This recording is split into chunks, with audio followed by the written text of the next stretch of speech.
واشغلنا طول حياتنا في ليلنا ونهارنا وألحقنا بالذين تقدموا من الصالحين وارزقنا ما رزقتهم وكن لنا كما وألحقنا بالذين تقدموا من الصالحين واجعلني شكورا واجعلني في عيني صغيرا وألحقنا بالذين الناس كبيرا.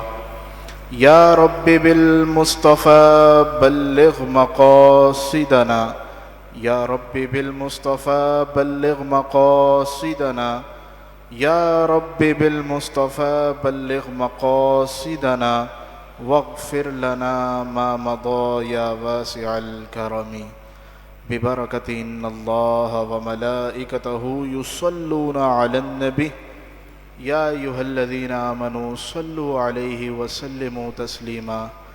اللہم صل علی سیدنا ومولانا محمد بن عبد اللہ ما ضاق امر الا وفرجہ اللہ. اللہم صل علی سیدنا ومولانا محمد صاحب الخلق العظیم. مولاي صل وسلم دائما ابدا على حبيبك خير الخلق كلهم. نويت سنة الاعتكاف لله تعالى. استاذ محترم مفتی آصف عبداللہ قادری رضوی دامت برکاتہم العالیہ بغداد معلیٰ تشریف لے گئے ہیں. وہاں حضور غوث اعظم رضی اللہ تعالیٰ عنہ کی بارگاہ میں حاضری ہوگی. اسی طرح نجف اشرف میں حضرت علی کرم اللہ وجہہ کے مزار پاک پہ حاضری ہوگی، آپ کے روضے پر حاضری ہوگی.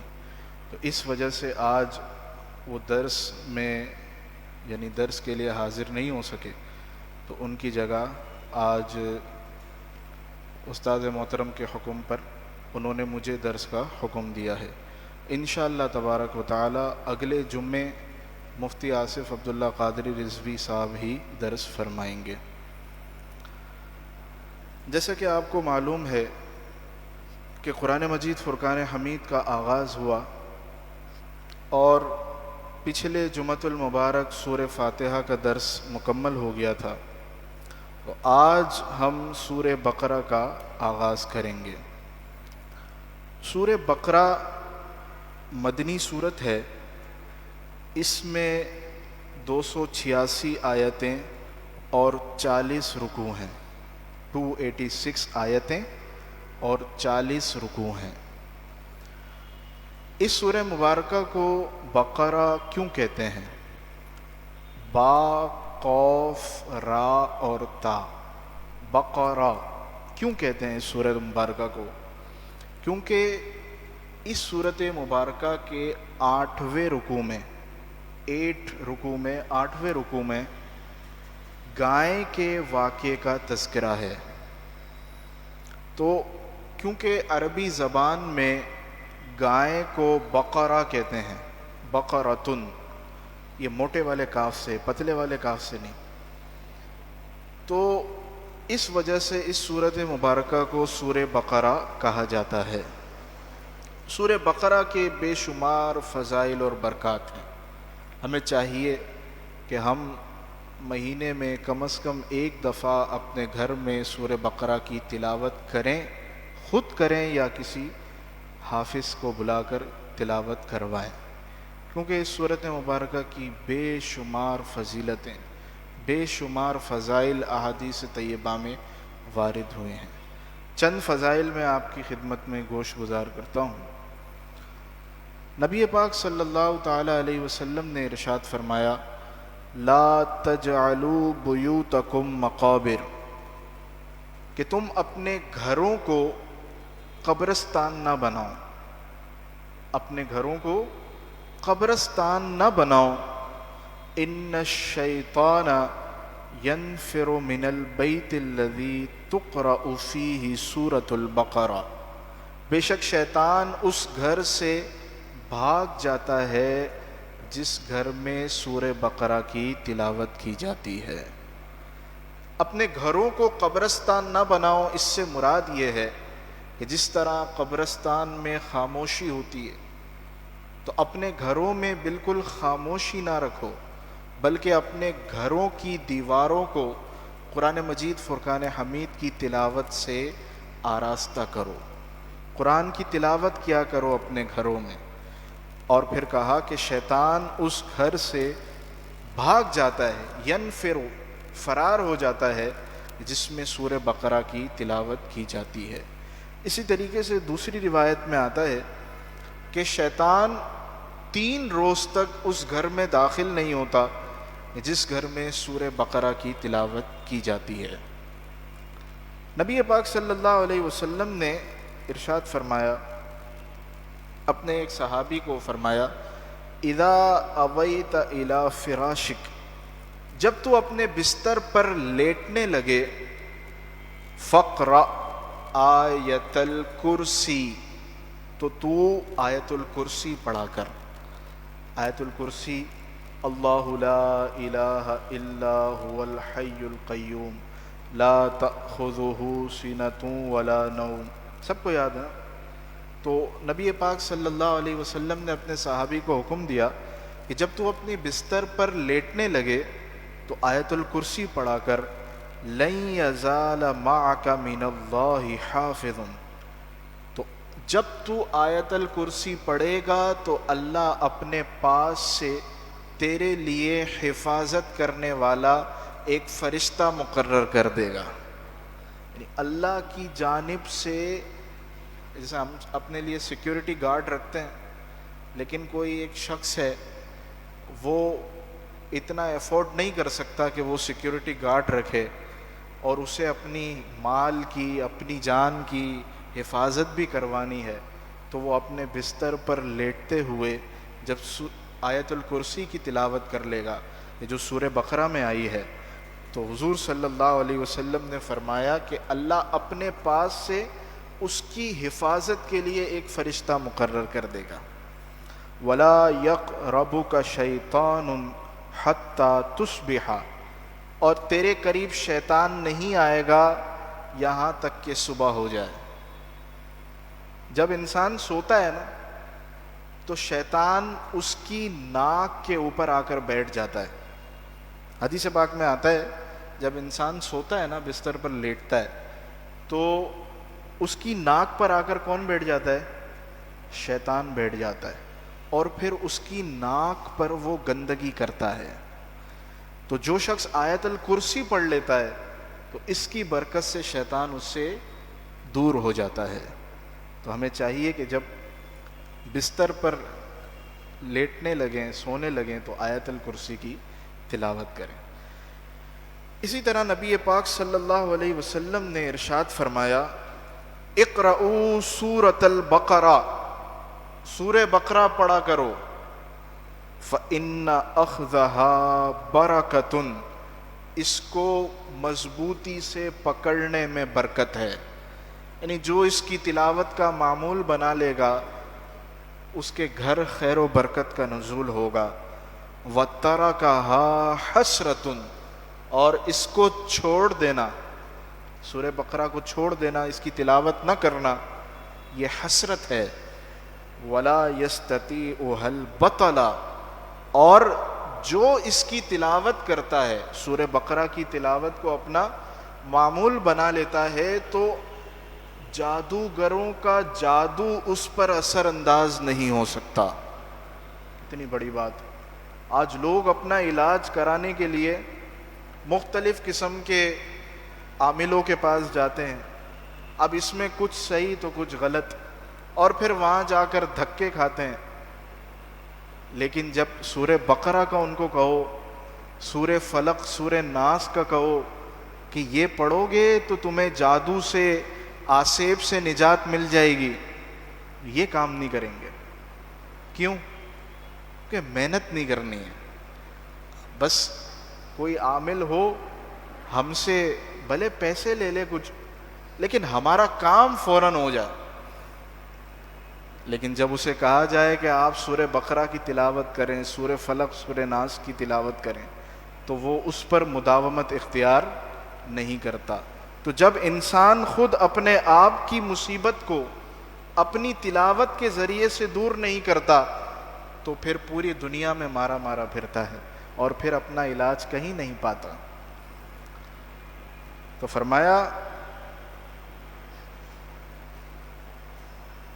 وَلَا يَسْتَطِيعُهَا الْبَطَلَ کہ جادوگر سورہ بقرہ کی تلاوت کرنے والے پر اپنا جادو نہیں کر سکتے۔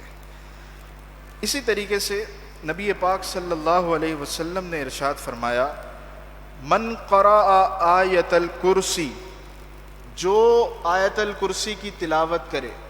یہ سورہ بقرہ کی آیت الکرسی وہ آیت ہے جو کہ افضل ترین آیتوں میں سے ہے، اور آیت الکرسی ہی وہ آیت ہے کہ جس میں اللہ کا اسم اعظم پوشیدہ ہے، اور یہ اسم اعظم وہ ہے کہ جس کی تلاش بڑے بڑے کبار اولیاء کرام کو ہوتی ہے کہ کسی طریقے سے مجھے اللہ کا اسم اعظم مل جائے، کیونکہ اسم اعظم کو پڑھ کر جو دعا مانگی جاتی ہے وہ قبول ہو جاتی ہے۔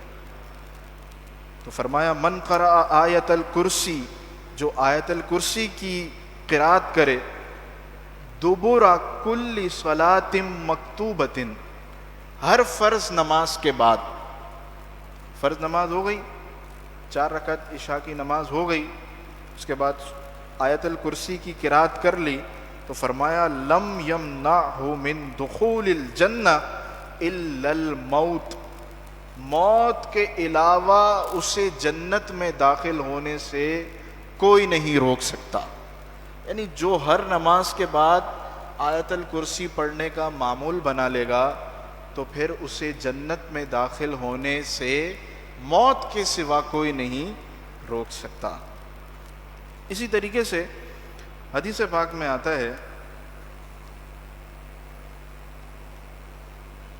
بینما جبریل قاعد عند النبی صلی اللہ علیہ وسلم، ایک دفعہ حضرت جبریل نبی پاک صلی اللہ علیہ وسلم کے پاس بیٹھے ہوئے تھے، حضرت جبریل علیہ السلام، سمع نقیدا من فوقہ، تو حضور صلی اللہ علیہ وسلم نے اپنے اوپر کچھ آواز سنی، فرفع رأسہ، اپنے سر کو بلند کیا، جب اوپر سے آواز آئی تو حضور صلی اللہ علیہ وسلم نے اپنے سر کو بلند کیا، فقال، پھر کہا ھذا باب من السماء، یہ آسمان کا ایک دروازہ ہے، فتح اليوم، جو آج کے دن کھولا گیا ہے، لم یفتح قط الا اليوم، کہ آج سے پہلے آسمان کا یہ دروازہ کبھی نہیں کھولا گیا۔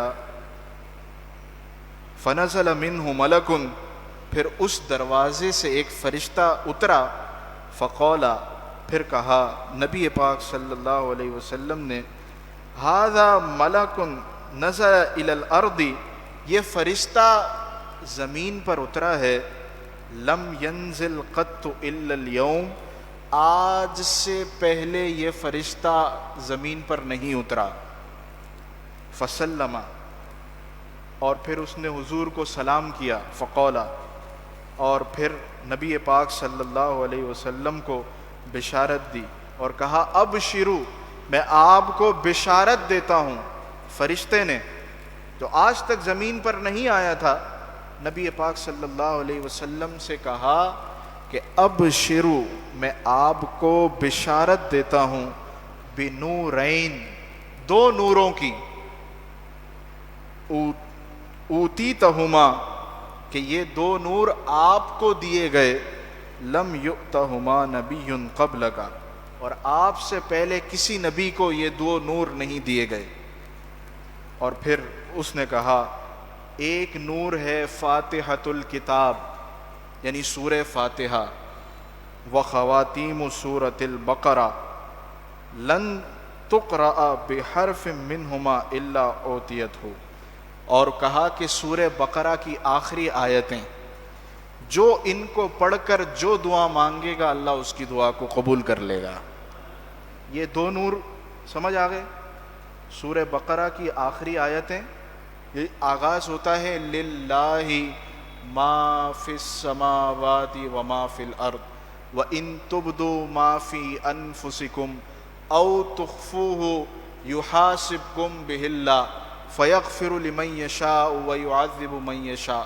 یہ آپ ایک رکوع پہلے سے للہ ما فی السماوات وما فی الارض سے پڑھنا شروع کریں گے تو یہ سورہ بقرہ کی آخری 2 آیت ہیں، اور حدیث پاک میں آتا ہے من قرأ بالآیتین فی سورۃ البقرہ کفتاہ، جو کسی رات میں سورہ بقرہ کی آخری یہ 2 آیتیں پڑھ لے گا، جو کسی رات میں سورہ بقرہ کی یہ آخری 2 آیتیں پڑھ لے گا، کفتاہ، یہ دونوں آیتیں اسے کافی ہو جائیں گی۔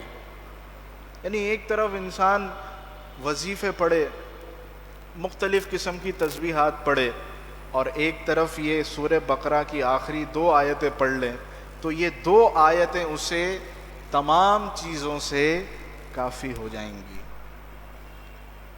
ایک صحابہ اکرام علیہم الرضوان میں سے ایک صحابی کا بیان ہے، کان الرجل، وہ شخص، اذا قرأ البقرہ وآل عمران، جس کا یہ معمول تھا کہ وہ سورہ بقرہ کی، سورہ آل عمران کی تلاوت کرے، یعد فینا عظیما، وہ ہم میں بڑا معزز سمجھا جاتا تھا۔ یعنی ہم صحابہ میں سے جس کا یہ معمول تھا کہ جو سورہ بقرہ اور سورہ آل عمران کی تلاوت کرے تو ہم میں بڑا معزز، عزت والا سمجھا جاتا تھا۔ اور بھی بے شمار حدیث پاک، جن میں سے ایک حدیث نبی پاک صلی اللہ علیہ وسلم نے ارشاد فرمایا، اقرأوا الزہراوین البقرہ و آل عمران، 2 نوروں کی تلاوت کرو، یعنی سورہ بقرہ کی اور سورہ آل عمران کی، فَإِنَّهُمَا يَأْتِيَانِ يَوْمَ الْقِيَامَةِ كَأَنَّهُمَا غَمَامَتَانِ۔ سبحان اللہ، یہ قیامت کے دن اپنے پڑھنے والے کے اوپر ایسے آئیں گی جیسے 2 نوروں کے بادل۔ جب قیامت میں گرمی ستا رہی ہوگی، دھوپ کڑی ہوگی، سورج 1.25 نیزے کے فاصلے پر ہوگا، 1.25 میل کے فاصلے پر ہوگا، تو اس وقت 2 سائے دار نوروں والے بادل کی شکل میں یہ صورتیں آئیں گی۔ تحجان عن اصحابہما، اور اللہ رب العالمین سے اپنے پڑھنے والے کے بارے میں جھگڑا کریں گی، یعنی اللہ رب العالمین سے کہیں گی کہ مولا یہ میری تلاوت کیا کرتا تھا، اس کو بخش دے، یعنی اپنے پڑھنے والے کی سفارش کریں گی اللہ رب العالمین کی بارگاہ میں۔ تو پھر نبی پاک نے فرمایا کہ اسے پڑھا کرو کہ اس کے پڑھنے میں برکت ہے، ترک میں حسرت ہے، اور جادوگر اس کے پڑھنے والے پر اثر انداز نہیں ہو سکتے۔ تو یہ سورہ بقرہ، اور بھی بے شمار فضائل اس کے موجود ہیں، تو سورہ بقرہ کو پڑھنا اپنا معمول بنا لیں، اور کم از کم مہینے میں 1 مرتبہ اپنے گھر میں سورہ بقرہ کی تلاوت کرنا، شیطان کو اپنے گھر سے بھگانا ہے، شیطان اس گھر میں داخل نہیں ہوتا۔ بسم اللہ الرحمن الرحیم، اللہ کے نام سے شروع جو بہت زیادہ مہربان، نہایت رحم فرمانے والا ہے۔ الف لام میم، یہ حروف مقطعات ہیں۔ حروف مقطعات، قاف طا عین، مقطعات،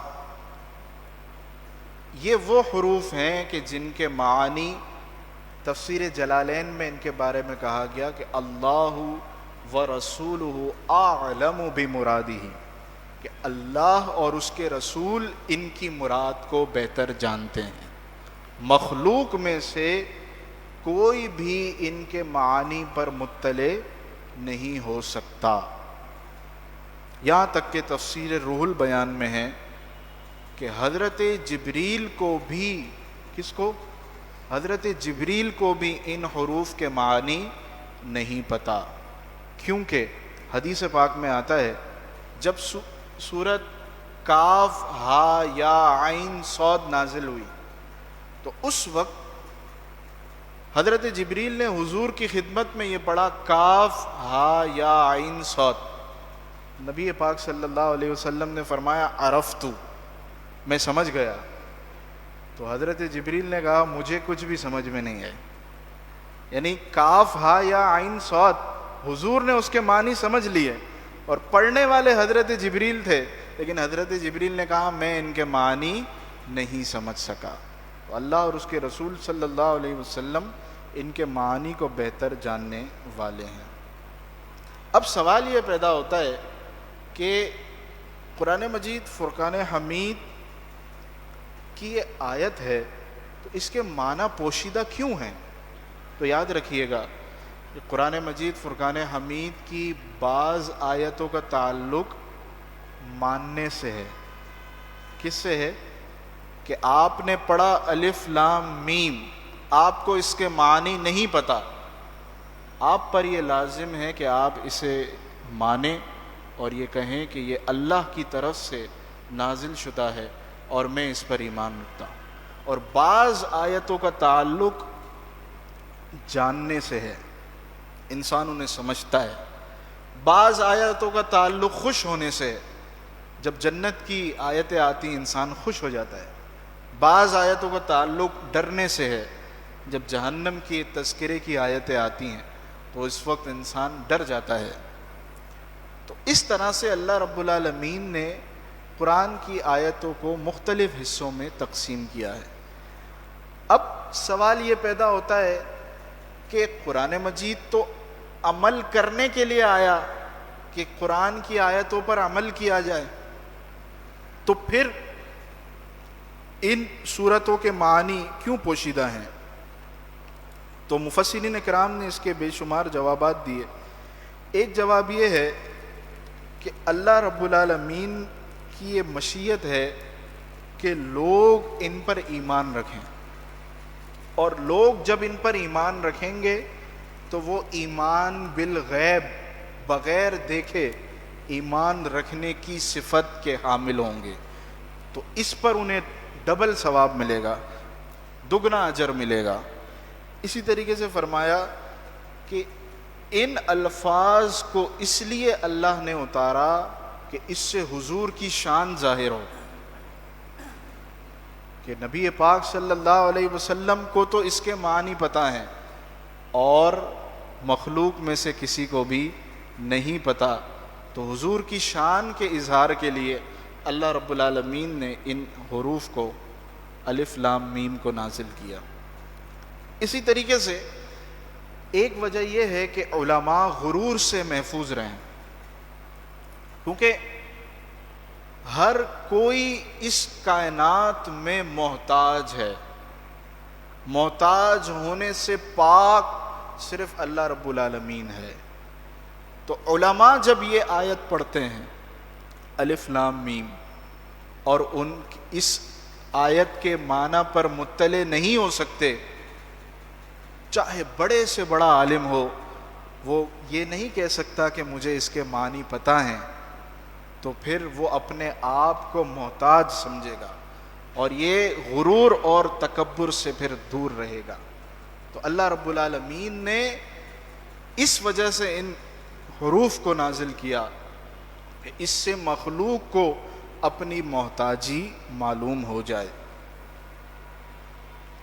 قرآن مجید فرقان حمید میں اللہ رب العالمین نے ارشاد فرمایا وَلَقَدْ يَسَّرْنَا الْقُرْآنَ، بے شک ہم نے قرآن کو آسان کر دیا. جب قرآن کو آسان کر دیا تو پھر اس آیت کے معنی سمجھ میں کیوں نہیں آتے؟ اللہ نے تو فرمایا ہم نے قرآن کو آسان کر دیا. تو سوال یہ پیدا ہوتا ہے کہ پھر اس الف لام میم کے معنی کیوں سمجھ نہیں آتے؟ تو آیت پوری ہے للذکری، ہم نے قرآن کو نصیحت حاصل کرنے کے لیے آسان کر دیا، ہم نے قرآن کو یاد کرنے کے لیے آسان کر دیا.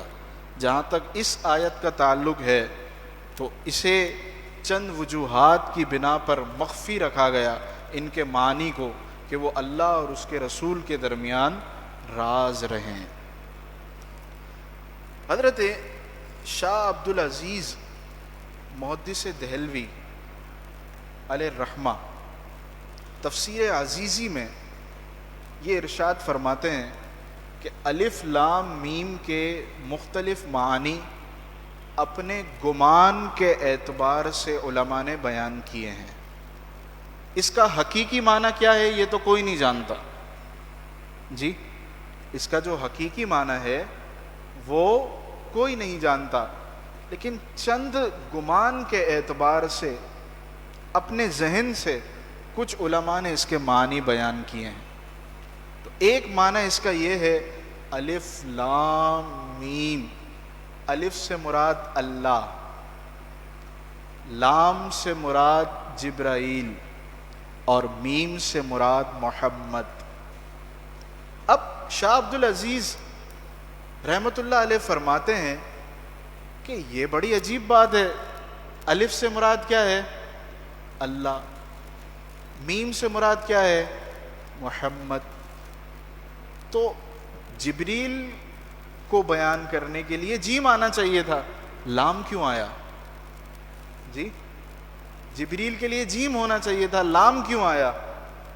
تو شاہ عبد العزیز فرماتے ہیں کہ عربوں کا یہ رواج تھا کہ جب آقا کا نام بیان کرنا ہوتا، آقا کا، مالک کا نام بیان کرنا ہوتا، تو حرف کا پہلا کلمہ بیان کرتے تھے، اور جب غلام کا شارٹ کٹ استعمال کرنا ہوتا تو اس حرف کا آخری کلمہ بیان کرتے تھے۔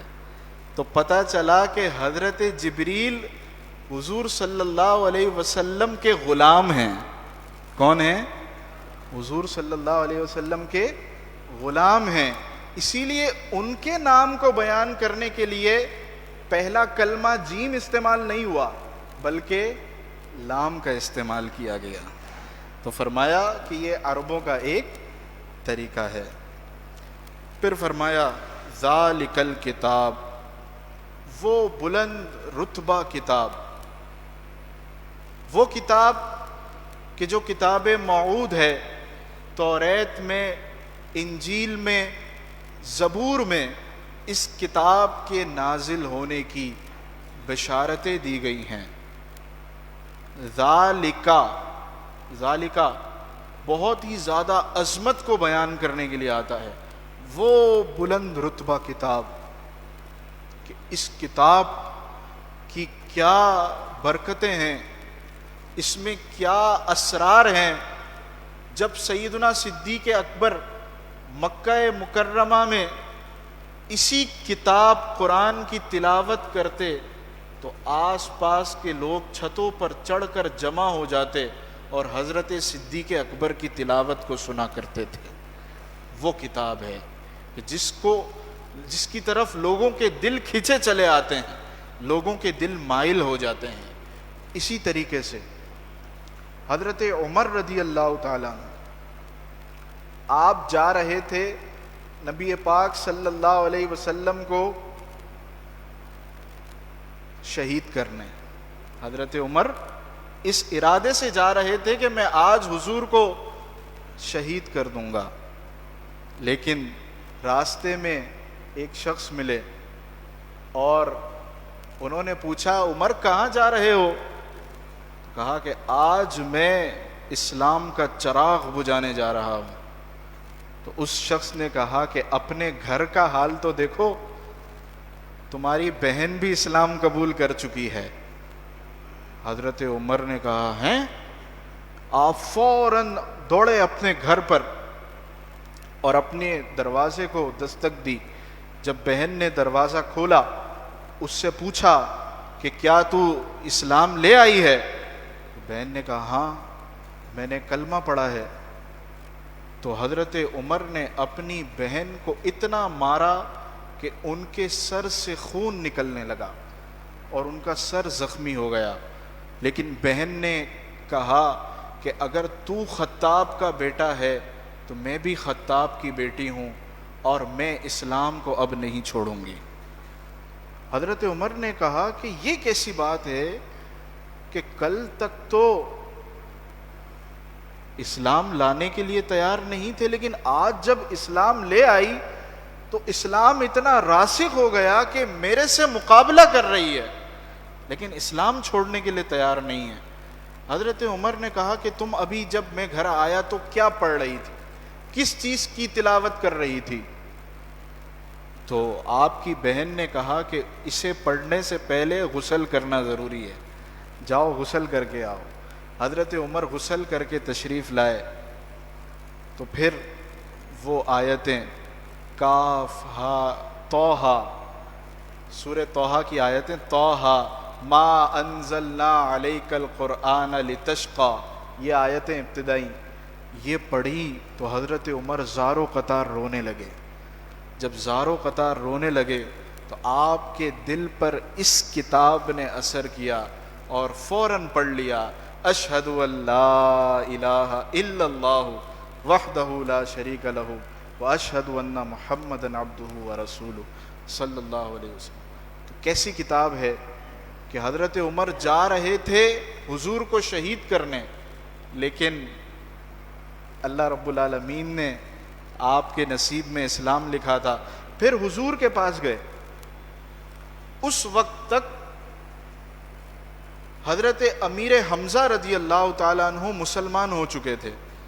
اب صحابہ کرام حضور کے ساتھ گھر میں موجود ہیں۔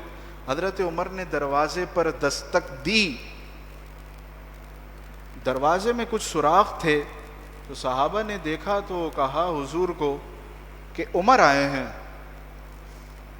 تو حضرت امیر حمزہ رضی اللہ تعالیٰ عنہ کہنے لگے کہ اگر عمر اسلام قبول کرنے کی غرض سے آیا ہے تو ٹھیک ہے، ورنہ اسی کی تلوار سے اس کا سر قلم کر دیں گے۔ تو پھر حضرت عمر رضی اللہ تعالیٰ عنہ کو جب دروازہ کھولا، حضرت عمر فوراً آئے، حضور کے قدموں میں گر پڑے اور کہا کہ یا رسول اللہ صلی اللہ علیہ وسلم، میں اسلام لا چکا ہوں اور اب آپ کے دامن کو کبھی نہیں چھوڑوں گا۔ اور پھر حضرت عمر نے بھی کیسا اسلام قبول کیا، حضور سے پوچھنے لگے کہ کیا ہم حق پر نہیں، کیا ہم حق پر نہیں ہیں؟ تو حضور نے کہا بالکل حق پر ہیں۔ تو حضرت عمر نے کہا پھر ہم اسلام کا اظہار کیوں نہ کریں؟ پھر سارے صحابہ کو باہر لے گئے، ایک صف کے امیر حضرت حمزہ تھے، ایک صف کے امیر حضرت عمر تھے، بیچ میں حضور چل رہے تھے۔ اور وہ روز تھا کہ جب حضرت عمر اسلام لائے تو مسلمانوں نے مکہ شریف میں اعلانیہ اللہ کی عبادت کی۔ تو یہ سب کس کا اثر تھا؟ اس کتاب کا، قرآن کا اثر تھا۔ افسوس کی بات ہے، بہت زیادہ افسوس کی بات ہے، قرآن مجید فرقان حمید کی تلاوت کو ہم نے چھوڑ دیا، قرآن کو ہم نے ایک تحفہ بنا لیا۔ جب بچی کی شادی ہوتی ہے تو والد اس کے سر پر رکھتا ہے، جب رمضان آتا ہے تو اس کے اوپر سے مٹی صاف ہوتی ہے، اور ویسے 11 کے 11 مہینے اس کتاب کو گھر میں کوئی کھولنے والا نہیں ہوتا۔ ہمارا حال یہ ہے کہ ہم بچوں کو اپنے گھر پر بلا کر، وہ بھی کوئی ایک نصیب دار ہو، اپنے گھر میں بچوں کو بلا کر مدرسے کے قرآن کی تلاوت کروائے گا، مہینے 2 مہینے میں 11ویں شریف کے موقع پہ، بس خود تلاوت کرنے کے لیے تیار نہیں ہوگا، خود جو ہے وہ اپنے گھر میں قرآن کھولنے کے لیے تیار نہیں ہوگا۔ میں نے ابھی آپ کے سامنے حدیث پڑھی، لا تجعلوا بیوتکم مقابر، کہ اپنے گھروں کو قبرستان نہ بناؤ۔ اس سے کیا مراد ہے؟ اس سے مراد یہ ہے کہ اپنے گھر میں بالکل قرآن کی تلاوت کو ترک کر دو، ایسا ہرگز نہ کرنا، بلکہ قرآن کی تلاوت کرتے رہنا، کہ اس کی وجہ سے گھر میں برکتیں آتی ہیں۔ تو یہ وہ کتاب ہے کہ اگر کوئی اسلام نہ لایا ہو تو اس کتاب کو سن کر وہ اسلام لے آتا ہے۔ لا ریب فیہ، اس میں کوئی شک کی گنجائش نہیں ہے۔ شک کی گنجائش نہیں ہے. نفس کتاب میں کوئی شک نہیں ہے. کسی کے ذہن میں شک ہو تو وہ امر آخر ہے، دوسری بات ہے. نفس کتاب میں کوئی شک نہیں ہے. اور پھر آگے جس کے ذہن میں شک ہے اس کو اللہ نے اگلی آیتوں میں کیا کہا؟ وَإِن كُنتُمْ فِي رَيْبٍ مِّمَّا نَزَّلْنَا عَبْدِنَا عَلَى سُورَةٍ فَأْتُوا بِسُورَةٍ مِثْلِهِ، کہ اگر تم شک میں ہو کہ ہم نے اپنے بندے خاص پر کچھ نازل کیا، فَأْتُوا بِسُورَةٍ مِثْلِهِ، ایک صورت اس کے جیسی بنا کر لے آؤ. اگر تم شک میں ہو قرآن اللہ کی کتاب نہیں ہے تو ایک صورت بنا کر لے آؤ. تو وہ کافر جو شک کرتے تھے وہ عاجز آ گئے. تو فرمایا لا ریب فی، اس کتاب میں قرآن میں کوئی شک نہیں، یہ شک کی جگہ ہی نہیں ہے. حضرت امام شافعی رحمت اللہ تعالی علیہ بہت بڑے عالم تھے، فقہ شافعیہ کے بانی ہیں. آپ نے ایک کتاب لکھی، کتاب کا ایک جز لکھا. وہ جب جز مکمل ہو گیا تو اپنے طالب علم کو کہا اگلے روز کہ مجھے یہ کتاب پڑھ کے سناؤ تاکہ اگر اس میں کوئی غلطی ہو تو میں ٹھیک کروا دوں. اس نے پوری کتاب پڑھ کے سنائی. آپ نے کہا اس لفظ کو یوں کر لو، اس لفظ کو یوں کر لو، اس لفظ کو یوں کر لو. اس نے چینجنگ کر لی. پھر اگلے دن کہا کہ دوبارہ سے سناؤ. اس نے دوبارہ سے سنائی. حضرت امام شافعی نے کہا اس لفظ کو یہاں کر لو، اس لفظ کو یوں کر لو. اگر یہ یوں ہو جاتا تو زیادہ بہتر تھا. اس طریقے سے 70 دن، کتنے دن؟ 70 دن تک اپنی کتاب اپنے طالب علم سے سنی اور اس کی غلطیاں ٹھیک کروائی. اور پھر 70ویں دن کیا کہتے ہیں پتہ ہے؟ دعو، اس کو چھوڑ دو، یہ میری کتاب ہے، میں انسان ہوں، صرف اللہ کی کتاب کے یہ لائق ہے کہ وہ غلطی سے بالکل پاک ہو. 70 دن تک اپنی کتاب میں غلطی ڈھونڈتے رہے، غلطی ملتی رہی، اور پھر آ کر کہنے لگے صرف اللہ کی کتاب ہے جو ہر غلطی سے پاک ہے.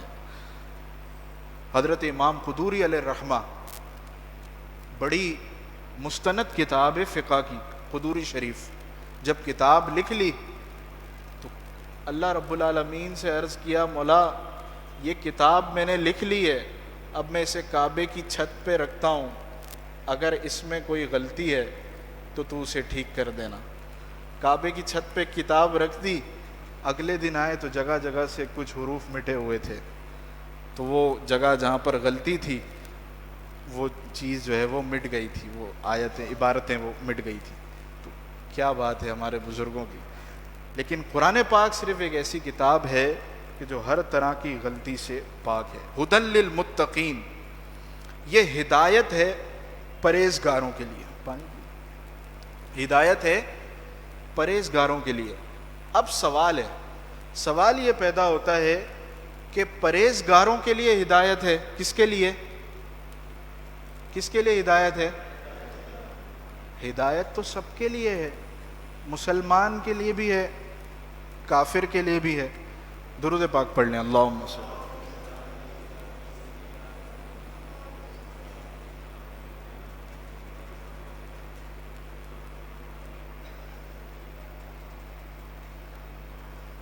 ہدایت تو سب کے لیے ہے، کافر کے لیے بھی ہے، مسلمان کے لیے.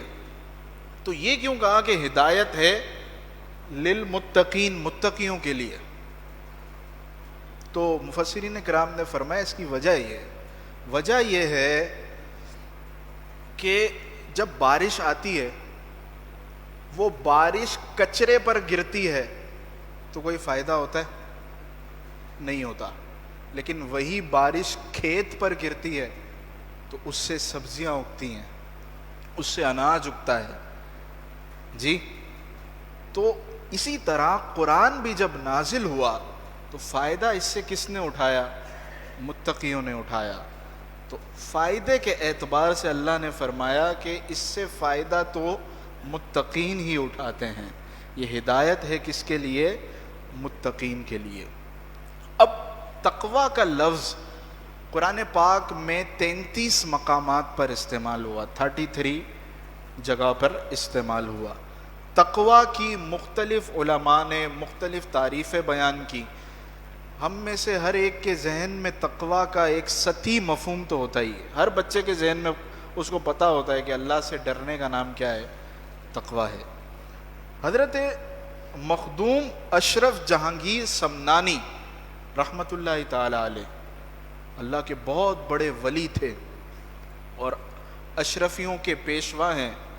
آپ نے تفسیر اشرفی میں یہ فرمایا کہ تقوی یہ ہے کہ تو نیکی کرنے کے بعد ڈرتا رہے کہ آیا میری نیکی قبول ہوئی ہے یا نہیں ہوئی۔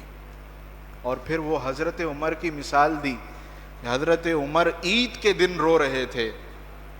جب کسی نے پوچھا عید والے دن آپ روتے ہیں تو کہا لیس العید لمن لبس الجدید، عید اس کی نہیں جو نئے کپڑے پہن لے، عید اس کی تو نہیں ہے۔ انما العید لمن خاف الوعید، عید اس کی ہے جو اللہ کے عذاب کی آیت کو سن کر ڈر جائے، عید تو اس کی ہے۔ تو کہا کہ تقوی یہ ہے کہ نیک کام کر لے اور پھر اس کے بعد اسے اس بات کا خوف ہوتا رہے کہ میں نے یہ جو نیک کام کیا ہے اسے اللہ نے قبول کیا بھی ہے یا نہیں۔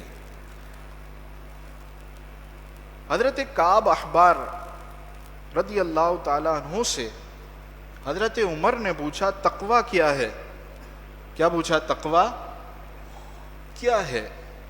تو حضرت کعب احبار نے کہا کہ کیا تم کبھی اس وادی سے گزرے ہو کہ جس میں کانٹوں والی جھاڑیاں ہوں، کانٹوں والی جھاڑیاں ہوں، کیا تم کبھی اس وادی سے گزرے ہو؟ تو حضرت عمر نے کہا ہاں۔ تو حضرت کعب احبار نے کہا کیسے گزرتے ہو اس وادی سے؟ کہا کپڑوں کو سمیٹ کر خود سمٹتے ہوئے اس وادی سے گزر جاتا ہوں تاکہ مجھے کوئی کانٹا چبھ نہ جائے۔ تو حضرت کعب احبار نے کہا بس تقوی کا بھی یہی معنی ہے کہ اپنی زندگی سے اس طرح دنیا سے چلے جاؤ جس طرح تم اس وادی سے گزرتے ہو، بچ بچا کر، اپنے آپ کو سمیٹ کر، اپنی دنیا سے بھی ایسے ہی گزر جانا، یہ تقوی ہے۔ انسان اپنے دامن کو محفوظ رکھتے ہوئے اس دنیا سے چلے جائے، یہ تقوی ہے۔ صوفیہ فرماتے ہیں کہ دنیا کی زندگی میں انسان ایسے رہے جیسے کشتی پانی میں رہتی ہے، جیسے کشتی پانی میں رہتی ہے، کہ پانی میں تو رہتی ہے لیکن پانی کو اپنے اندر نہیں آنے دیتی۔ اگر کشتی میں پانی آ جائے تو کیا ہوگا؟ کشتی ڈوب جائے گی۔ تو فرمایا دنیا میں ایسے رہو کہ دنیا کو اپنے اوپر حاوی نہیں ہونے دینا، جس طرح کشتی اپنے اندر پانی نہیں آنے دیتی۔ پھر فرمایا الذین یؤمنون بالغیب، وہ لوگ جو ایمان لاتے ہیں بالغیب، بن دیکھے۔ کیا کرتے ہیں؟ بن دیکھے ایمان لاتے ہیں۔ اصل ایمان معتبر اس وقت ہوتا ہے کہ انسان بن دیکھے ایمان لائے۔ دیکھ کر تو جب فرعون دریا میں غرق ہو رہا تھا زور سے چلانے لگا آمنت برب موسیٰ و ہارون، جب فرعون ڈوب رہا تھا زور سے کہنے لگا آمنت برب موسیٰ و ہارون، میں موسیٰ اور ہارون کے رب پر ایمان لاتا ہوں۔ تو اللہ رب العالمین نے کیا فرمایا؟ فَالْيَوْمَ نُنَجِّيكَ بِبَدَنِكَ، اب ہم تیرے بدن کو سلامت رکھیں گے، قیامت تک لوگ تجھے دیکھیں گے اور دیکھ کر تجھ سے عبرت حاصل کریں گے۔ اور اب بھی فرعون کی جو لاش ہے وہ موجود ہے، لوگ دیکھتے ہیں، عبرت پکڑتے ہیں۔ تو دیکھ کر ایمان لانا اس کا، جب اس نے عذاب کے فرشتوں کو دیکھ لیا، موت کے فرشتوں کو دیکھ لیا، تو اس کا وہ دیکھ کر ایمان لانا مقبول نہیں ہوا۔ تو پتہ چلا اصل ایمان وہ ہوتا ہے کہ انسان بن دیکھے ایمان لے آئے۔ حضرت بہلول دانا بہت بڑے اللہ کے ولی تھے، بہت بڑے اللہ کے ولی تھے۔ ایک دن سمندر کے کنارے بیٹھ کر مٹی کے گھر بنا رہے تھے. حضرت بہلول دانا سمندر کے کنارے بیٹھ کر مٹی کے گھر بنا رہے تھے. بادشاہ وقت ہارون الرشید وہاں سے گزرا. اب وہ بزرگ مجذوب تھے. بادشاہ نے کہا کہ بہلول کیا کر رہے ہو؟ تو کہا کہ گھر بیچ رہا ہوں, محل بیچ رہا ہوں. تو کہا کتنے کا بیچ رہے ہو؟ کہا 10 درہم کا. تو ہارون الرشید مسکراتے ہوئے آگے چل گیا, اپنے محل میں آ گیا. پیچھے اس کی بیوی, ہارون الرشید کی بیوی, اس کا نام تھا ملکہ زبیدہ, وہ بھی آ رہی تھی. وہ آئی, پوچھا کیا کر رہے ہو؟ تو بہلول دانا رحمت اللہ علیہ نے کہا کہ محل بیچ رہی ہوں. اچھا کتنے کا بیچتے ہو؟ کہا 10 درہم کا. ہارون الرشید کی بیوی نے اس کو 10 درہم دیے, حضرت بہلول کو 10 درہم دیے, اور بہلول دانا نے اس گھر کے گرد دائرہ لگا دیا اور کہا کہ یہ گھر تمہارا ہو گیا, یہ گھر تمہارا ہو گیا. اب ہارون الرشید رات کو سویا. سوتا ہے تو دیکھتا ہے کہ ایک جنت میں محل ہے, اور محل کے باہر ملکہ زبیدہ لکھا ہوا ہے, اس کی بیوی کا نام لکھا ہوا ہے. جب اندر جانے کی اجازت مانگتا ہے تو فرشتے روک دیتے ہیں. فرشتوں کو کہتا ہے یہ میری بیوی کا گھر ہے. فرشتوں نے کہا جنت کے معاملات کچھ اور ہیں, تم کسی کے گھر میں داخل نہیں ہو سکتے. تو اب ہارون الرشید بڑا پریشان ہوا, اس کی آنکھ کھلی. اپنی بیوی سے کہا کہ تو نے ایسا کون سا عمل کیا ہے کہ میں نے جنت میں تیرا محل دیکھا ہے؟ بیوی نے غور کیا, کہا کہ وہی معمول جو ہمارے ہیں, نماز روزے کے. پھر اس نے جب غور کیا, اسے یاد آیا کہ میں نے بہلول دانا سے ایک محل خریدا ہے 10 درہم کی قیمت کا. کتنے کا؟ 10 درہم کا ایک محل خریدا ہے. تو ہارون الرشید نے کہا, اس نے کہا تو مجھے بھی تھا, لیکن میں نے کہا پتہ نہیں کیا باتیں کر رہا ہے. اب ہارون الرشید بادشاہ صبح دوبارہ گیا حضرت بہلول دانا کے پاس, اور دیکھتا ہے کہ وہ دوبارہ گھر بنا رہے, محل بنا رہے ہیں. تو کہا کہ یہ کیا کر رہے ہو؟ کہا محل بنا رہا ہوں. تو کہا کہ کیا قیمت ہے؟ تو بہلول دانا نے کہا اب اس کی قیمت یہ ہے کہ آدھی حکومت دینی پڑے گی. اب آدھی حکومت دینی پڑے گی. تو کہا کہ کل تو اس کی قیمت 10 درہم تھی اور میری بیوی کو تو نے 10 درہم کا محل بیچا ہے. تو بہلول دانا نے کہا تیری بیوی بغیر دیکھے آئی تھی, تو دیکھ کر آیا ہے. تیری بیوی بغیر دیکھے آئی تھی, وہ 10 درہم میں لے گئی, اور تو دیکھ کر آیا ہے. تو بن دیکھے سودا کچھ اور ہوتا ہے, اور دیکھ کر سودا کچھ اور ہوتا ہے. سوال یہ پیدا ہوتا ہے, صحابہ کرام علیہم الرضوان نے تو حضور کو دیکھ لیا تھا, صحابہ کرام نے تو حضور کو دیکھ لیا تھا, تو وہ تو اس وصف سے متصف نہیں ہوئے, ان کو تو یہ خوبی نہیں ملی کہ بن دیکھے ایمان لائیں. تو کتنی پیاری بات مفسرین کرام نے یہاں بیان کی. مفسرین کرام فرماتے ہیں کہ سن لو, حضور کے ہاتھوں کو دیکھ لینے کا نام ایمان نہیں. حضور کے ہاتھوں کو دیکھ لینے کا نام ایمان نہیں, بلکہ حضور کے ہاتھ میں ید اللہ کی قوت کو مان لینے کا نام ایمان ہے.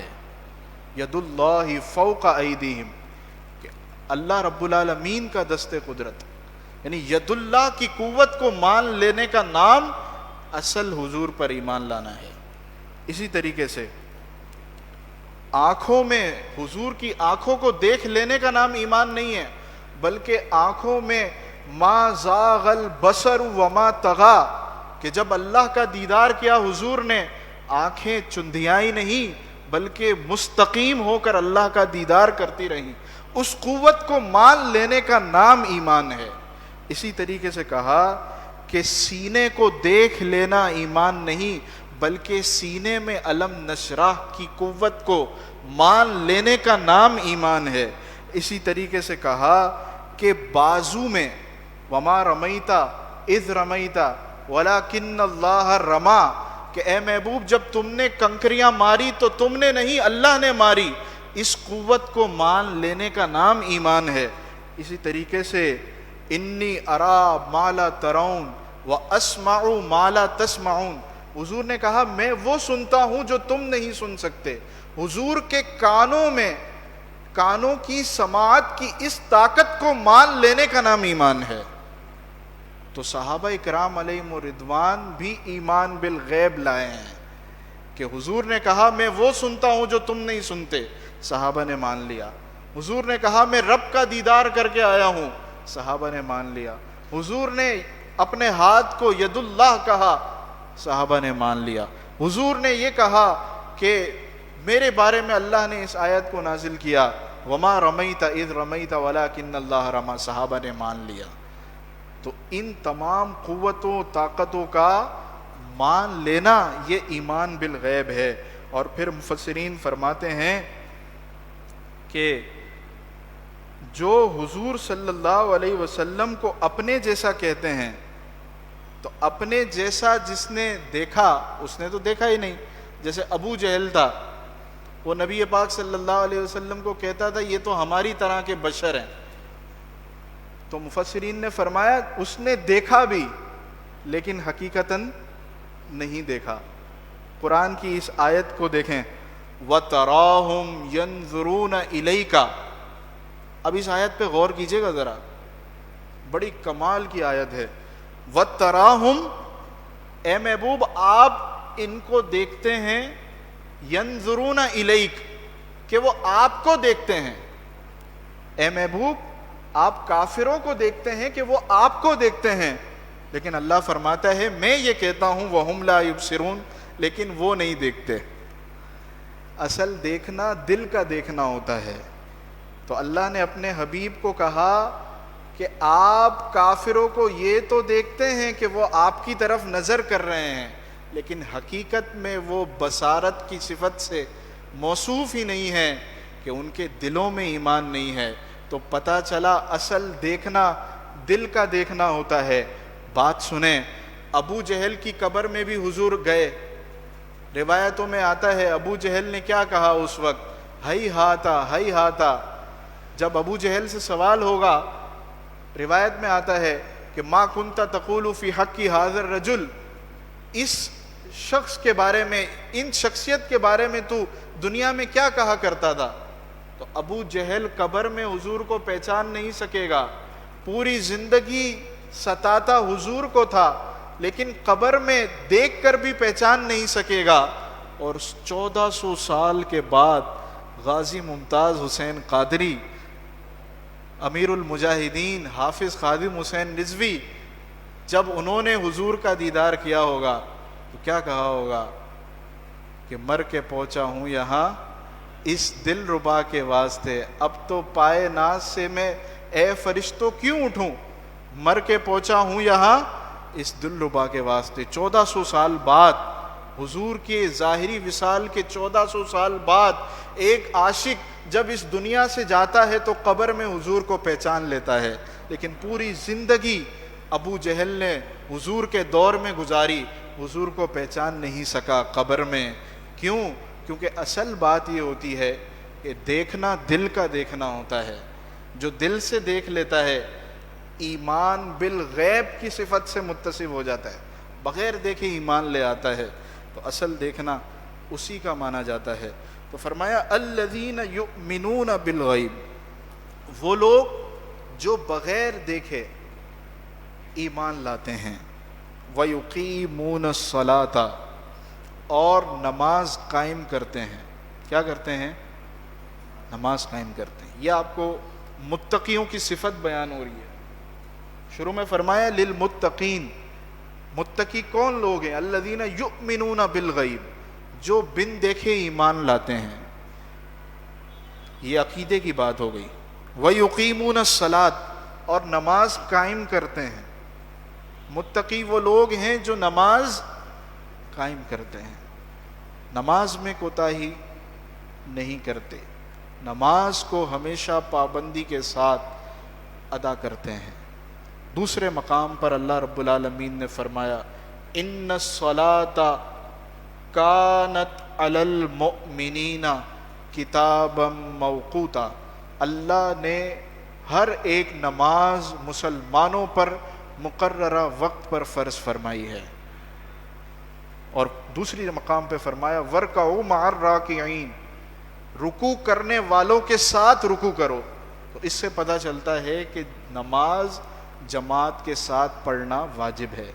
فرمایا رکوع کرنے والوں کے ساتھ رکوع کرو، اس سے پتہ چلتا ہے کہ جماعت کے ساتھ نماز پڑھنا واجب ہے۔ وَمِمَّا رَزَقْنَاهُمْ يُنْفِقُونَ، اور اس میں سے جو ہم نے انہیں رزق دیا، ينفقون وہ خرچ کرتے ہیں۔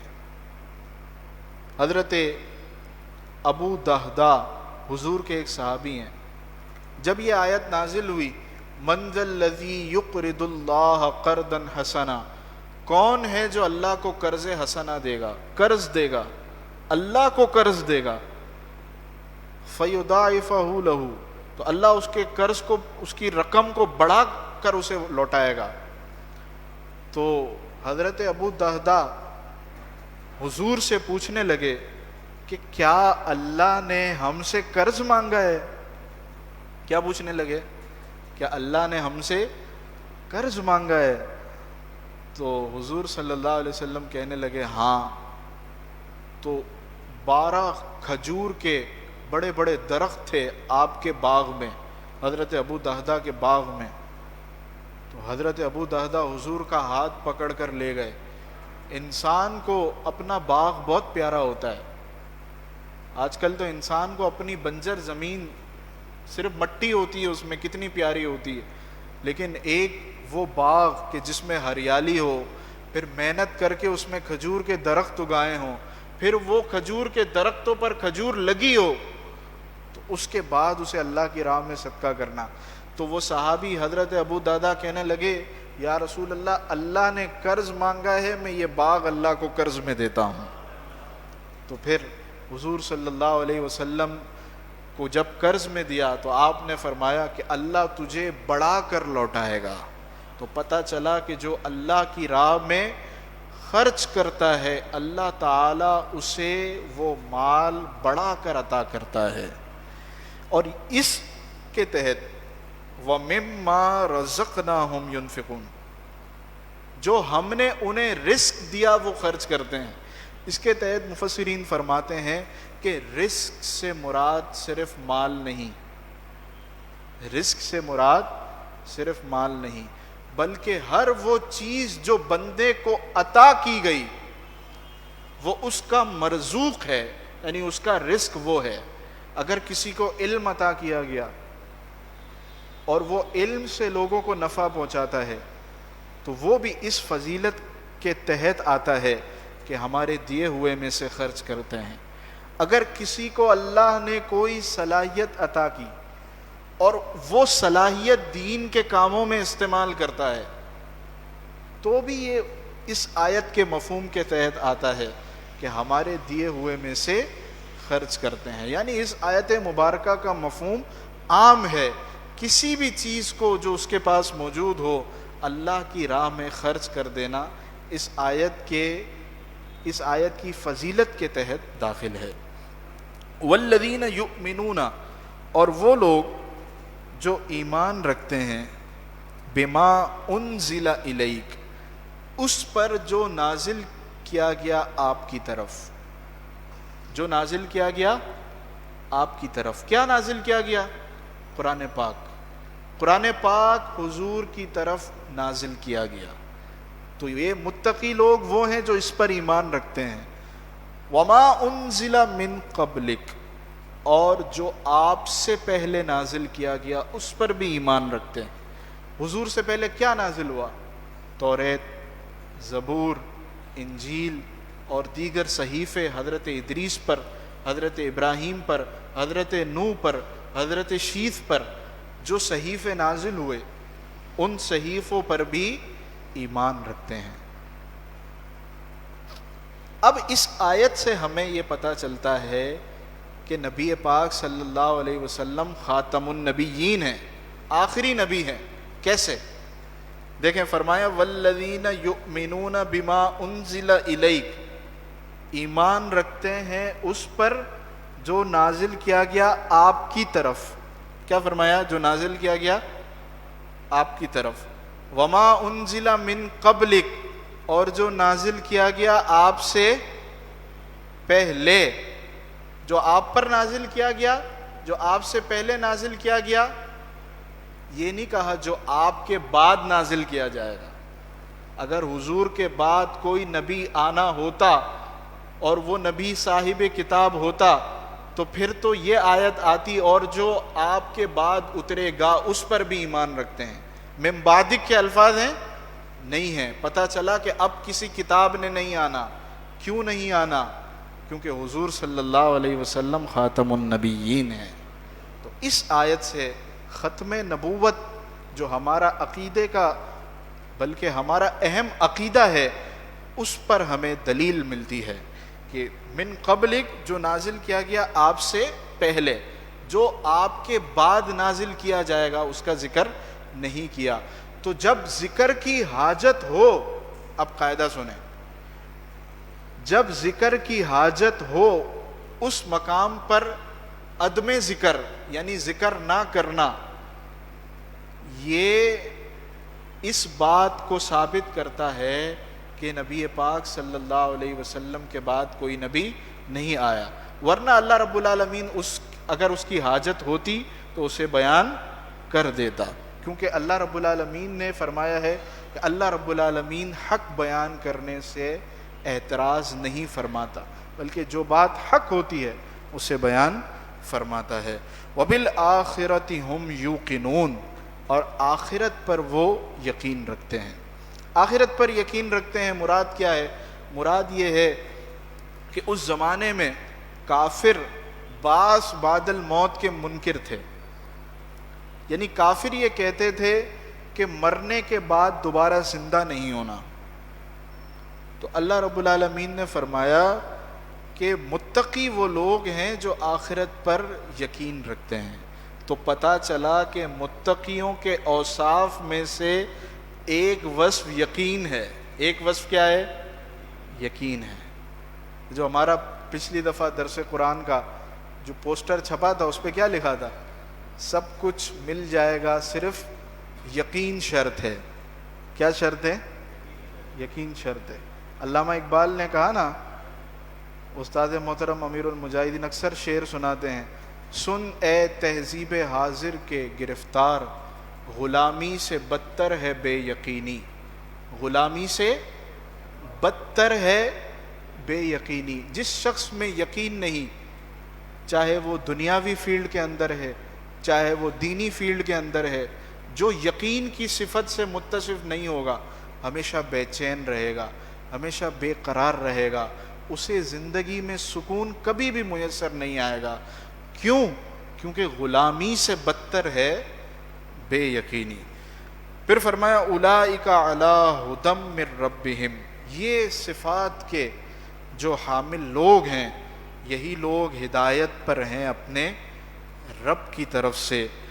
وَأُولَئِكَ هُمُ الْمُفْلِحُونَ، اور یہی لوگ کامیاب ہونے والے ہیں، یعنی کامیاب تو یہی لوگ ہوں گے۔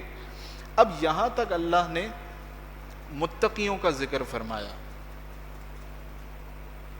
اب عظیم تک، ان الذین سے لے کر عذاب عظیم تک کھلے کافروں کا بیان ہے، جو باطناً بھی کافر تھے ظاہراً بھی کافر تھے۔ اور پھر جو اگلا رکوع ہے، جو اگلی نشست میں اگلے جمعے انشاءاللہ بیان ہوگا، اس میں اللہ نے ان لوگوں کا بیان کیا اور 8 آیتیں ان لوگوں کے بارے میں نازل کی جو بظاہر تو کلمہ پڑھتے تھے، مسلمانوں کو آ کر دین کی تبلیغ کرتے تھے اور کہتے تھے ہم تو اصلاح کرنے والے ہیں، لیکن دل میں نبی پاک صلی اللہ علیہ وسلم کا بغض تھا، دل میں نبی پاک صلی اللہ علیہ وسلم سے عداوت تھی، حضور صلی اللہ علیہ وسلم کے بارے میں پیچھے سے کہتے تھے یہ تو ہمارے جیسے بشر ہیں. تو ان کا بیان اگلے رکوع میں اللہ رب العالمین نے کیا ہے. ان الذین کفروا، بے شک وہ لوگ جنہوں نے کفر کیا، سواء علیہم، برابر ہے ان پر، اانذرتہم، کہ آپ انہیں ڈرائیں، ام لم تنذرہم، یا نہ ڈرائیں، لا یؤمنون، وہ ایمان نہیں لائیں گے. یعنی جس کے مقدر میں اللہ نے گمراہی لکھ دی وہ کبھی بھی ایمان نہیں لائے گا، کبھی بھی وہ شخص ایمان نہیں لا سکتا. تو اس سے کیا پتہ چلتا ہے؟ ڈرنے کا مقام ہے کہ ہم میں سے کوئی شخص اپنے ذاتی کمال کی وجہ سے مومن نہیں ہے، بلکہ جو ایمان والا ہے اللہ کی توفیق سے ہے. اللہ رب العالمین نے جس کو مومن رکھا وہ مومن ہے، اور جس کے دل کو اللہ گمراہی کی طرف مائل کر دیتا ہے تو پھر وہ گمراہ ہو جاتا ہے. تو یاد رکھیے، اپنی اولاد کو قرآن مجید فرقان حمید کے نور سے جو قرآن کے عقائد ہیں ان کا درس سنائیے. کہیں ایسا نہ ہو کہ آپ کے چلے جانے کے بعد آپ کی اولاد بدعقیدہ ہو جائے. آج اپنے بچوں کو 22,000 روپے فیس دے کر، 25,000 روپے فیس دے کر ہم اسکول میں داخلہ تو کراتے ہیں اس لالچ میں کہ انگلش اچھی آ جائے گی، میرا بیٹا بڑا ہوگا جب سامنے والے سے انگلش میں بات کرے گا تو لوگ میری تعریفیں کریں گے. لیکن کتنا بڑا بے وقوف آدمی ہے کہ تیرے جانے کے بعد تیری اولاد تیرے عقیدے پر ہی نہیں رہے گی تو قبر میں تجھے ثواب پہنچانے والا کون ہوگا؟ تو اپنے اولاد کی عقیدوں کی حفاظت کرنا یہ تمام اہم کاموں میں سے ایک اہم کام ہے. تو قرآن مجید فرقان حمید کے درس میں لے کر آئیں ساتھ، یا مختلف دینی محافل کہ جن میں عقائد کا درس ہوتا ہے. اب دیکھیں یہ ہمارے پاس بہت اچھا موقع ہے. پچھلے ایام میں تو جو لوگ حاضر نہیں ہو سکے، اب تو یہ ابھی قرآن شروع ہوا، پہلا رکوع درس کا چل رہا ہے. آپ نیت کر لیں کہ میں انشاءاللہ ختم قرآن تک اس درس میں شامل رہوں گا. الف سے لے کر قرآن مجید فرقان حمید کے الف لام میم سے لے کر سورہ ناس تک آپ نیت کر لیں کہ میں درس میں شامل رہوں گا. تو اب کیا ہے، دیکھیں پچھلی دفعہ جو ہمارا ختم قرآن ہوا تھا 8 سال میں ہوا تھا. کتنے سال میں؟ 8 سال میں ہوا تھا. اب کتنے ایسے لوگ ہوں گے جو پورے 5 سال کے بعد اس دنیا سے چلے گئے ہوں گے، کچھ 4 کے بعد چلے گئے ہوں گے، لیکن ان کی نیت کیا تھی کہ پورا میں سنوں گا. تو حدیث پاک پتہ ہے، بخاری شریف کی پہلی حدیث ہے، انما الاعمال بالنیات وانما لکل امرئ ما نویٰ، کہ اعمال کا دار و مدار نیت پر ہے، جس نے جو نیت کی اسے وہ مل جائے گا. اگر نیت یہ ہے سچی نیت، ایسے نہیں بس انشاءاللہ کہہ دیا سارے کہہ رہے ہیں تو بس ایسے نہیں، سچی نیت. اس وقت بھوک بھی لگی ہوگی، کھانے کی بھی حاجت ہوگی، کام سے تھکے ہوئے آئیں گے، لیکن اگر حاضری دیں گے یہاں پر جمعے کے درس میں تو اللہ رب العالمین حالوں کو دیکھنے والا ہے. جب نیت سچی ہوگی تو آپ نہیں بھی آ سکیں گے، آپ کو اس کا ثواب ملے گا. تو اپنی نیت کو آپ بنا لیں اور اس پر عمل کرنے کی کوشش کریں. تو فرمایا سواء علیہم، برابر ہیں ان پر، انذرتہم، کہ آپ انہیں ڈرائیں، ام لم تنذرہم، یا انہیں نہ ڈرائیں، لا یؤمنون، وہ ایمان نہیں لائیں گے. ختم اللہ علی قلوبہم، اللہ نے ان کے دلوں پر مہر لگا دی. جب انسان گمراہ ہوتا ہے اور مسلسل گمراہی کی طرف بڑھتا جاتا ہے تو ایک وقت آتا ہے اللہ اس کے دل پر مہر لگا دیتا ہے، اس کے دل پر مہر لگا دیتا ہے. وعلی سمعہم، اور کہا ان کے کانوں پر مہر لگا دی. وعلی ابصارہم غشاوہ، اور ان کی آنکھوں پر پردہ ہے، ان کی آنکھوں پر پردہ ہے. وَلَهُمْ عَذَابٌ عَظِيمٌ، اور ان کے لیے بہت بڑا عذاب ہے. تو یہ پہلا رکوع آج بیان ہوا. انشاءاللہ تبارک و تعالی اگلے جمعے سے مفتی آصف عبداللہ قادری رضوی صاحب دامت برکاتہم العالیہ خود موجود ہوں گے اور وہ خود درس فرمائیں گے. آج وہ یہاں پر حاضر نہیں ہو سکے، اس کی وجہ یہ ہے کہ وہ بغداد شریف تشریف لے گئے. حضور غوث اعظم رضی اللہ تعالیٰ عنہ کی بارگاہ میں حاضری دینے گئے. حضرت علی رضی اللہ تعالیٰ عنہ کے روضے پر نجف اشرف وہاں پر حاضری دینے گئے ہیں.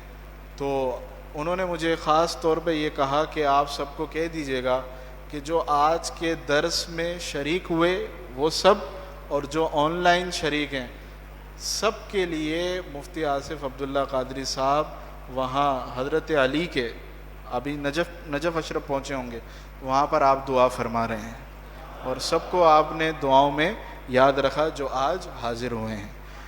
ابھی ہم تلاوت سنیں گے، پھر اس کے بعد حضرت کا مفتی آصف صاحب کا ایک پیغام ہے وہ سماعت کریں گے. درود پاک پڑھ لیں. اللہم صلی علی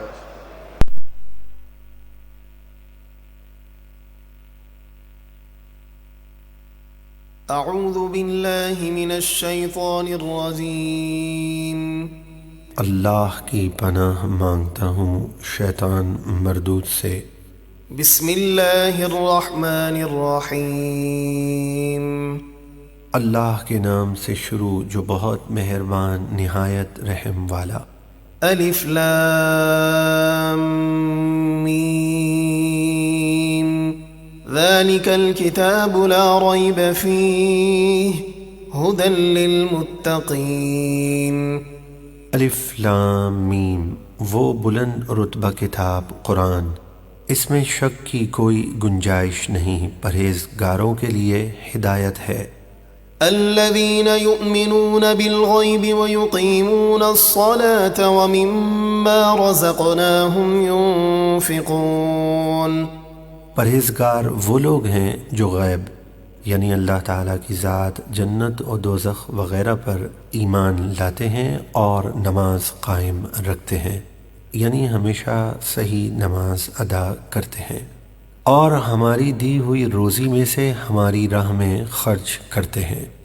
والذین یؤمنون بما انزل الیک وما انزل من قبلک وبالآخرۃ هم یوقنون.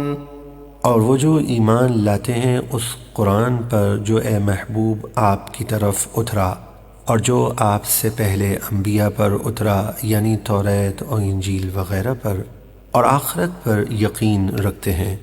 اولئک علی ھدی من ربہم واولئک ھم المفلحون. وہی لوگ اپنے رب کی طرف سے ہدایت پر ہیں اور وہی فلاح و کامیابی پانے والے ہیں. ان الذين كفروا سواء عليهم أأنذرتهم ام لم تنذرهم لا يؤمنون. بے شک جو لوگ کفر میں پختہ ہو چکے جیسے ابو جہل، ابو لہب وغیرہ، ان کے لیے برابر ہے کہ آپ انہیں ڈرائیں یا نہ ڈرائیں، وہ ایمان نہیں لائیں گے.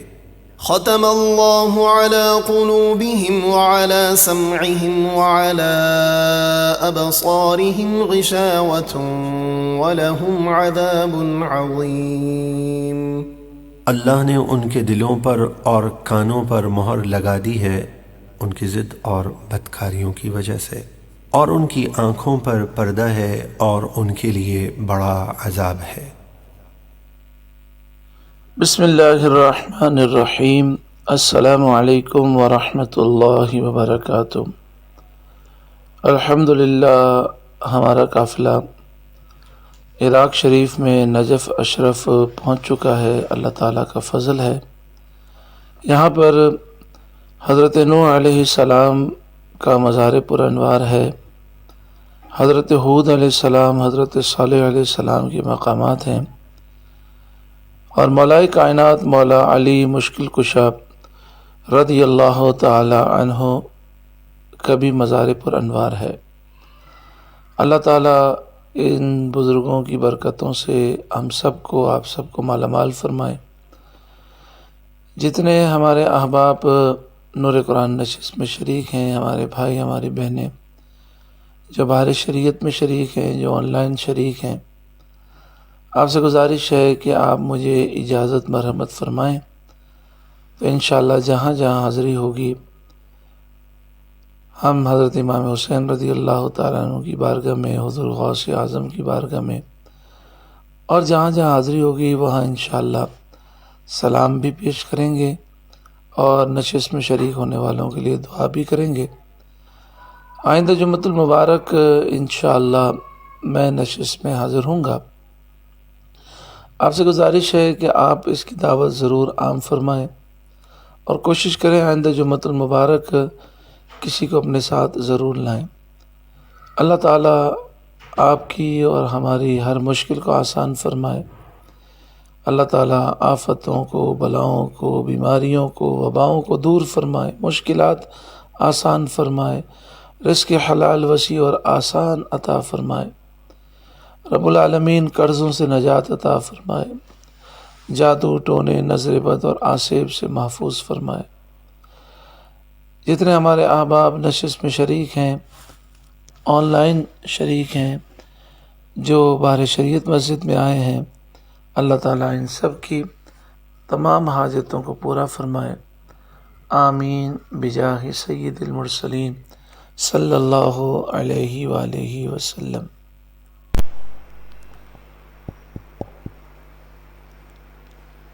ایک اعلان سماعت فرمائیں۔ انشاءاللہ تبارک و تعالی 29 سپٹمبر سے، یہ تاریخ یاد کر لیں، کون سی سپٹمبر؟ 29 سپٹمبر سے روزانہ صبح فجر کی نماز کے بعد درس قرآن کا آغاز ہو رہا ہے۔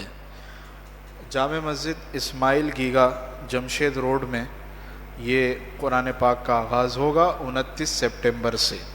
تقریباً سردی کے جو ایام ہوتے ہیں 3-4 مہینے، 5 مہینے، ان 5 مہینوں میں مکمل قرآن پاک بیان کیا جاتا ہے، تو آپ اس درس میں شامل ہونے کی بھی ضرور نیت کر لیں اور اس کی دعوت کو بھی عام کریں۔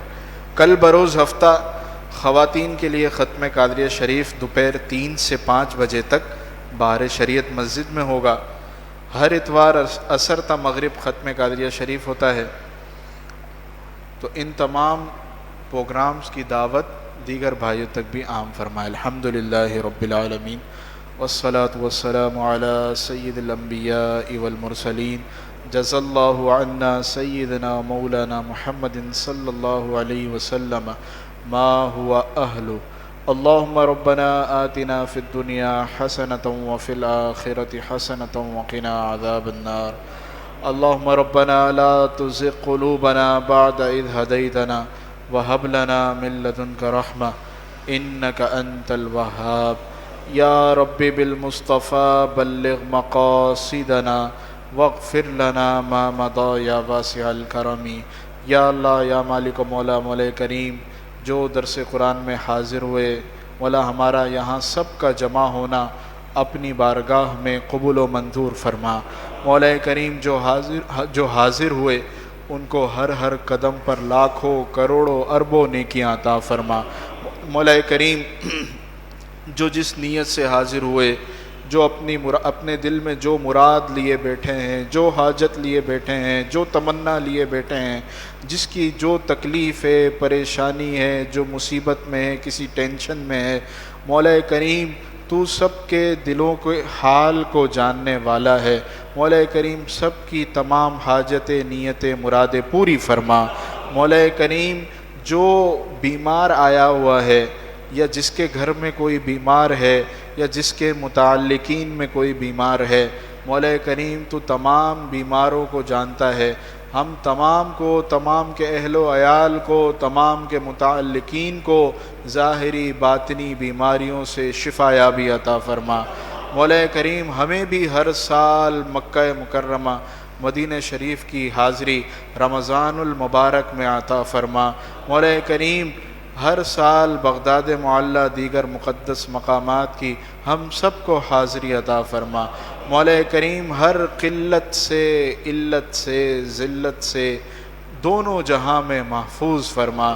مولا کریم تقوی و پرہیزگاری عطا فرما، مولا کریم اپنی عبادتیں کرنے والا عبادت میں دل لگا دے، مولا کریم اپنا خوف عطا فرما، تیرے خوف سے رونے والی آنکھیں عطا فرما، مولا کریم جو رشتوں کی رکاوٹوں کی وجہ سے پریشان ہے بھائی بہن، مولا کریم سب کو اچھے رشتے عطا فرما، جو مولا کریم جن کے یہاں اولاد نہیں انہیں حضور غوث اعظم کا غلام عطا فرما، سیدہ فاطمہ کی کنیز عطا فرما، مولا کریم ہم سب کو تا قیامت مولا کریم حضور غوث اعظم کے مریدوں میں شامل رکھنا، مولا کریم کل بروز قیامت حضور غوث اعظم کے مریدوں میں اٹھانا، مولا کریم زندگی کی آخری نماز بھی پہلی صف میں با جماعت ادا کرنے کی توفیق عطا فرما، مولا کریم تمام حاجتیں ارادے مرادیں پوری فرما، ہماری جان مال عزت آبرو ایمان اعمال صالحہ کی حفاظت فرما، مولا کریم جو مانگا اپنے فضل سے عطا فرما،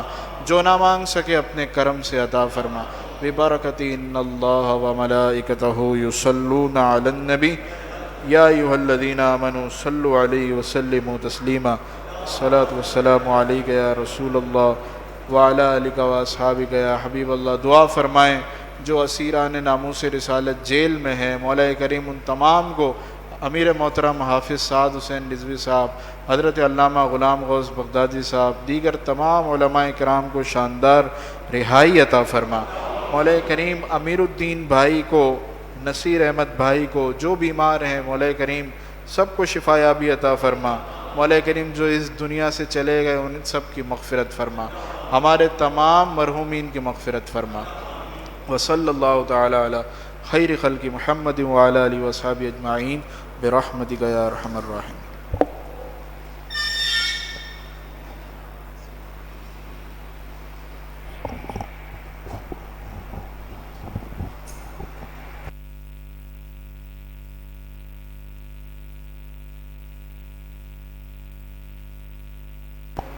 رحمت پہ لاکھوں سلام، شمع بز میں ہدایت پہ لاکھوں سلام، ان کے آگے وہ حمزہ کی جا بازیاں، شیر غران ستوت پہ لاکھوں سلام، غوث اعظم امام و توقا والنقا، جلوائے شان قدرت پہ لاکھوں سلام، کاش محشر میں جب ان کی آمد ہو اور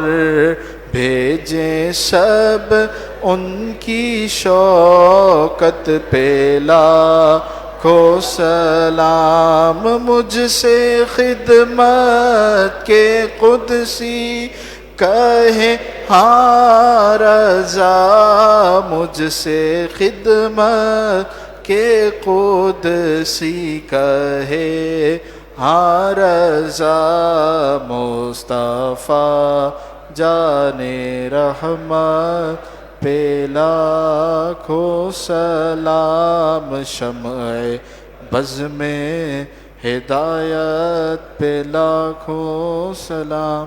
ایک مرتبہ میرے ساتھ مل کر اس نیت سے لبیک پڑھیں 3 مرتبہ کہ ہم سب کو اللہ رب العالمین حج بیت اللہ کی سعادت عطا فرمائے، عمرہ مقبول کی سعادت عطا فرمائے۔